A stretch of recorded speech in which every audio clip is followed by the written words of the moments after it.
जय हिंद बंधुरा आमार रान्नाघरे तोमादेर सबाइके स्वागत जानाई। ता आमी एखन करब आलू पनीरेर झोल। तो एटाके एकटु रसा टाइपेर करब आमी। तो सेटार जोन्नो एखाने पनीर एरकम पिस करे निয়েছি, आलू निয়েছি। ता एखाने कड़ाईते तेल गरम हये गेছে अलरेडी। तो आमी एखन पनीरगुलोके भाजा करे नेब। पनीर दिए दिয়েছি, एटार उपर दिए अल्प हलुद दिए अल्प लवण। গ্যাসটাকে একদম বাড়িয়ে দেব, জাস্ট একটু হালকা হালকা ভাজা হবে। তারপরে আমি আলুগুলোকেও ভাজা করে নেব।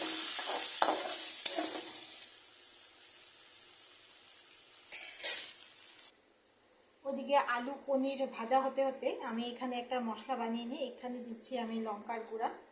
আমরা একটু ঝাল খাই, সেই জন্য লঙ্কার গুঁড়াটা একটু বেশি দিচ্ছি। আর আমরা কাশ্মীরি লঙ্কার গুঁড়া আমি ইউজ করিনি।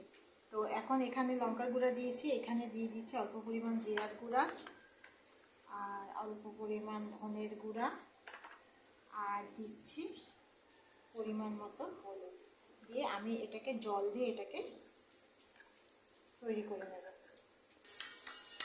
মশলাটাকে আগে একটু ভালো করে মিশিয়ে নিচ্ছি। মিশিয়ে নিয়ে আমি এখানে জল দিয়ে দেব।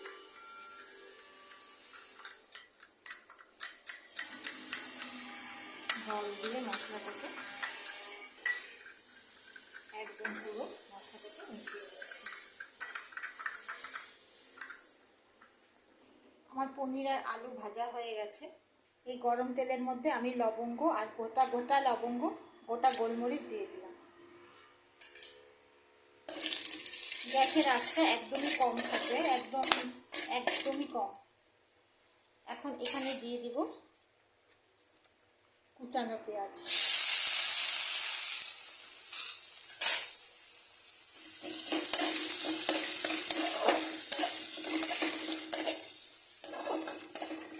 এখন আঁচটাকে মিডিয়ামে দিয়ে দিতে হবে, তাহলে পেঁয়াজটা একটু ভাজা হবে।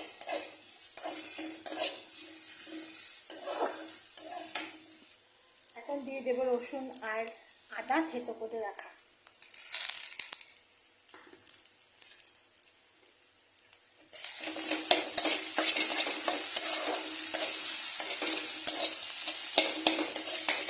তারপরে দিয়ে দেব টমেটো, এরকম ছোট ছোট করে টুকরা করে রাখা টমেটো।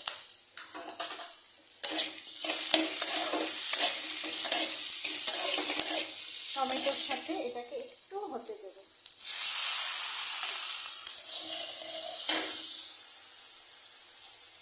আর একটু দিয়ে দেব লবণ। লবণ দিয়ে এটাকে কম আছে একটু হতে দেবো, জাস্ট টমেটোটা একটু নরম হবে। তারপরে অন্য মশলাগুলো দিয়ে দেবো। এটা নরম হয়ে গেছে, এখন আমি দিয়ে দেবো গুলে রাখা এই মশলাটা।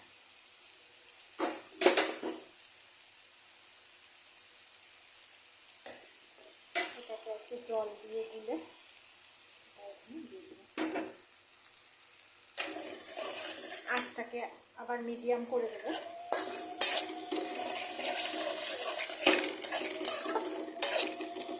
এই মশলাটাকে কিছুক্ষণ হতে দেবো। জল দিয়ে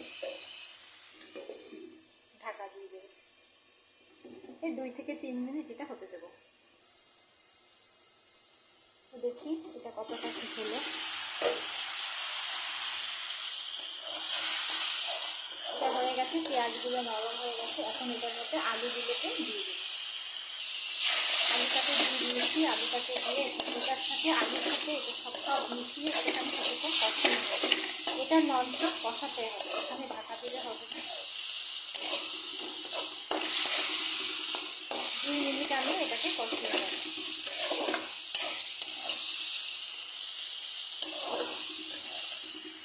আগে যেহেতু লবণ দেওয়া আছে সেই জন্য লবণের পরিমাণটা একদম অল্প দেবো। এরপরে দেবো অল্প পরিমাণ মিষ্টি। আমরা একটু মিষ্টি খাই নিরামিষ তরকারিতে বিশেষ করে। এমনি মাছে ভাতেও এক একটা রেসিপি থাকে যেগুলোতে মিষ্টি না দিলে খেতে ভালো লাগে, সব না। তো আমি এখন এটাকে ভালো করে কষিয়ে নেব। টমেটো কষানো হয়ে গেছে, তো আমি এখন এখানে জল দিয়ে দেবো।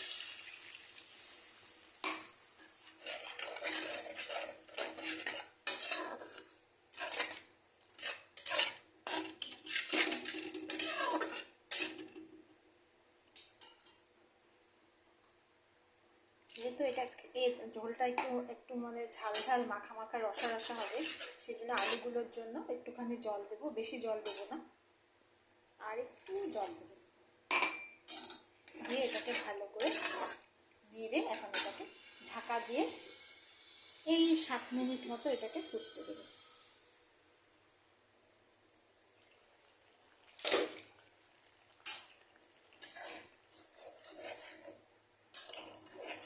হয়ে গেছে, আলুগুলো সিদ্ধ হয়ে গেছে। তো আমি এখন এখানে পনিরগুলো দিয়ে দেবো। এখানে পনিরও দিয়ে দিয়েছি।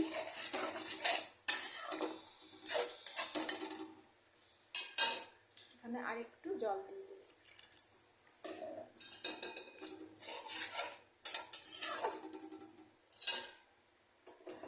এটা উপর দিয়ে এলাচ, 3-4টা এলাচকে থেতো করে উপর দিয়ে দিয়ে দিয়েছি।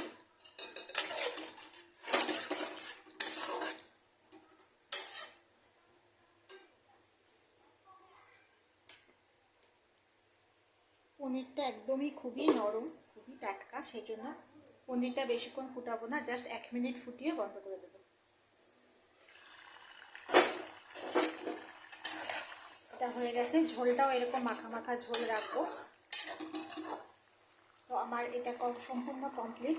আমার এই ভিডিওটা যদি ভালো লেগে থাকে তাহলে লাইক, শেয়ার আর সাবস্ক্রাইব করে দিও, পাশে থেকো, আর কমেন্টে জানাবে কেমন লাগলো। তো চলো, আজকের জন্য টাটা।